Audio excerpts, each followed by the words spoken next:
All right, so that's my background. And that's what I was doing before I became Surgeon General, traveling the world doing international health and then running an emergency department in the state of Alabama. And now we're going to switch gears to talk about medical marijuana and the Arkansas ballot proposals. And what I want to say here at the beginning is this, is that I realize, I've been doing this now for a couple of months talking about marijuana, and of all the issues that I've talked about as Surgeon General, this one generates the most emotion. This gets most people really excited, pro and con. People feel very strongly about this. But what I want to say tonight is this. I don't have any personal animosity towards people who disagree with me.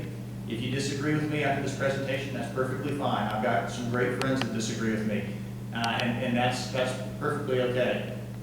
What I want us to do tonight is walk through this, and I'm going to try to use my background as a research physician and as someone who studied public health to sort of illuminate some things that maybe haven't been talked about. But at the end of this, if you disagree with me, that doesn't offend me in the least. I'm happy that you've come out, and certainly if you have questions or if you feel like I've misrepresented something and you want to say something, that doesn't offend me either. You can come to the mic and we can have a discussion about that. So the Arkansas ballot proposal, some of the things that I'm very concerned about, and I'm going to highlight these at the beginning, because as we go through this, these are important reasons why I'm not in favor of issue 6 or issue 7. The first thing that I want to just mention that a lot of people don't know is this, is that adolescents can obtain marijuana with parental consent, and that's in both the Act and the amendment. So a person who's 15 years old, if they have been advised by a doctor or someone to get medical marijuana, then with parental consent, they could get that. Point number 2, the law is written very broadly. In the Act, over 50 diagnoses qualify for medical marijuana, including ADHD, migraine headaches, and insomnia, some things that a lot of people don't think of when they think of marijuana in extreme cases. Point number 3 is this, the law binds employers and landlords. So in the Act, there's a grow your own provision. If you live more than 20 miles from a dispensary, if you're a landlord and you have rental property and someone qualifies for medical marijuana and qualifies to grow it, they can grow it in your house, your rental property, or on the grounds, and as a landlord, you can't do anything about that. That's specifically written into the legislation. Secondly, with regards to binding employers, it specifically says in both the Act and the amendment that you can't discriminate against someone for using marijuana. Now, I'm not an attorney or an HR professional, but I've spoken to a number of folks who've reviewed these pieces of legislation, and they're very concerned, which is why a week ago a number of business leaders and business owners spoke out against both the Act and the amendment. And lastly, we mentioned this before, next to last, there's the grow your own provision if you live more than 20 miles from a dispensary, which is part of the Act. And lastly, the Act also sets up a fund with taxpayer dollars to purchase marijuana for low-income residents. And the reason for that is this, and this is one of the crucial points I want people to hear. There are a lot of people that are very much in favor of decriminalizing marijuana because they say it's crazy for us to be arresting people who are using marijuana. Just for the sake of argument, let's just set that aside. The biggest problem I have with issue 6 and issue 7 has nothing to do with decriminalization. It has everything to do with calling marijuana the plant medicine. Because when you do that, you open a Pandora's box, not just with giving people marijuana that might not need it, but a whole bunch of other things that a lot of people haven't thought of. So for instance, if we say that marijuana is medicine, then who are we to tell people who can't afford their medicine that they can't get it? So the state, with the Act, would have a fund set aside to purchase marijuana for low-income residents who couldn't afford it on their own. And that's one of the ramifications of calling marijuana medicine. Okay, let's keep going.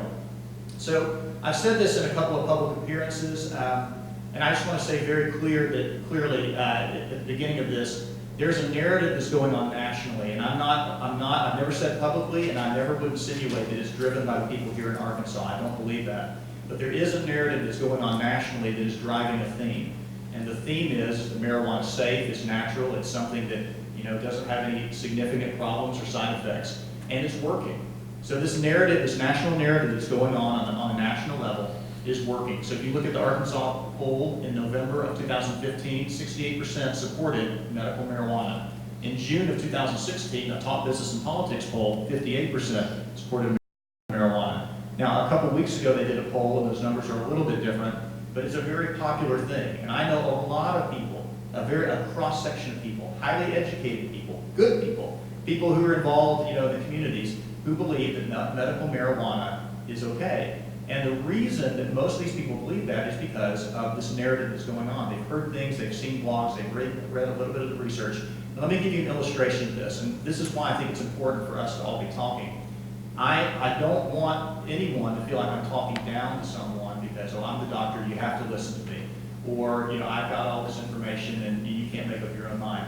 I was in Boston about a year ago, and at that time I really didn't have a strong opinion on marijuana. But I was sitting around the dinner table, and it was about 20 health policy experts from around the country. And these people were all super smart people, Harvard people, Stanford people, who had come together in this invitation-only conference. And as we were sitting around, there was a woman who was sitting next to me, and she said, you know, I'm really kind of concerned about the marijuana issue because my daughters are in high school and they're starting to use marijuana. I don't really know what to say to them. And another guy on the other side of the table, a very smart health policy guy, said, there's nothing wrong with it. It's completely fine. You know, tell them that they can use it. It's not a big deal. You know, why are you upset? She goes, I know, but, you know, I just worry as their mom, you know, they're in high school, and so she's going back to work, and he's like, this is ridiculous. It's all politics. There's nothing wrong with marijuana. Go ahead and let them use it. And I didn't say anything because, quite frankly, I didn't have a strong opinion on it. I hadn't looked at the research myself. But now I would say something. But the important thing I want you guys to remember is simply this, is that there's a national conversation that's going on. Again, it's not being driven by the local people here in Arkansas, but it is being driven by other people that are trying to push an agenda that I don't think is healthy. And some of the big supporters, you know, the marijuana issue has gotten a lot of press because there are a lot of popular athletes and Hollywood types, and even some people in the medical community that are sort of standout people who've spoken out on marijuana. Woody Harrelson, of course, is a big activist in marijuana and hemp. Snoop Dogg and my man Willie. These are people that people listen to, you know, and they're not bad people. Again, you know, I think these people are really talented, but I just, you know, as someone who is required by his job to look at the medical literature, that's what I have to do, and so, you know, we'll see. So the other thing a couple other things that this national narrative is doing is, number one, is driving up marijuana use. So if people believe that marijuana is healthy and safe and there's no untoward side effects and it's not a big deal, then more than likely, as that narrative begins to penetrate the public consciousness, you're going to see a change in behavior. And that's what we're seeing. So this is from October 2015, a headline from an article in the CNN website. Marijuana study, number of Americans toking up doubles in 10 years. So marijuana use overall is on the rise. And when you look at the laws are changing. So this is the most recent one that I have access